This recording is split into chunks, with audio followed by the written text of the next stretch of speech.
Wow, being the longest member of Suicidal is pretty cool for me. I never even thought about it because I have so much fun in the band. So one day I looked up, I was like, oh, I've been in the band for a while, huh? But yeah, I actually played with Mike in another band and Robert in a band called Infectious so I already kind of knew them and, did Cyco Miko stuff. I've done a lot of projects, a lot of music with Mike. So it's just we're all like family and stuff. It still is very challenging and fun, and I think that's why I've still been here, because every time we do something new, it's challenging and it pushes me as a musician.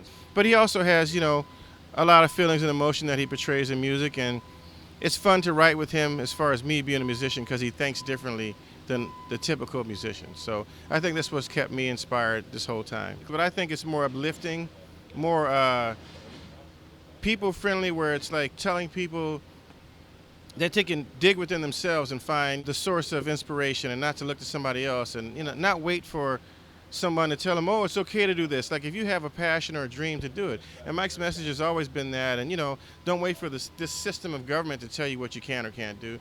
But he also has a lot of feelings and emotion that he portrays in music, and it's fun to write with him as far as me being a musician, because he thinks differently than the typical musician. So I think that's what's kept me inspired this whole time. I don't know what his plans or intentions were. Nobody really does. He told us a bunch of stories. But yeah, as far as that, we recorded some stuff already, but we got other players that had come in and kind of, covered those parts and stuff, since he abruptly decided to exit for whatever reason. Who knows? Like I said, I have no idea.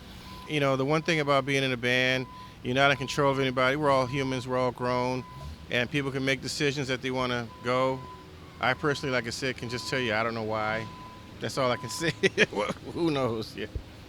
With Dave in the band and stuff like that, there's a new inspiration, there's a new feeling to be creative. Having somebody that powerful on the drums really changes everything, and so it's given us a chance to really feel what it's like to go back to the old punk rock and thrash and stuff. So I think it's been really inspiring having Dave Lombardo with us, and he really brings that edge and that power in the drums.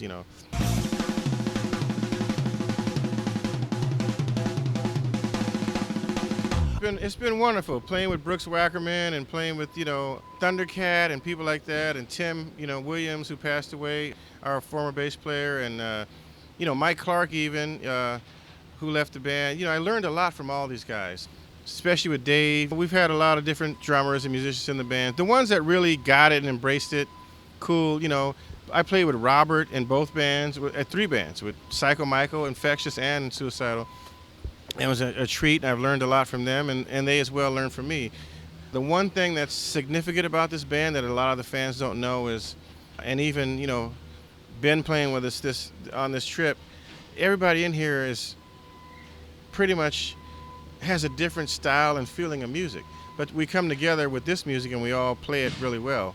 So that's what's been the most beautiful thing about this situation.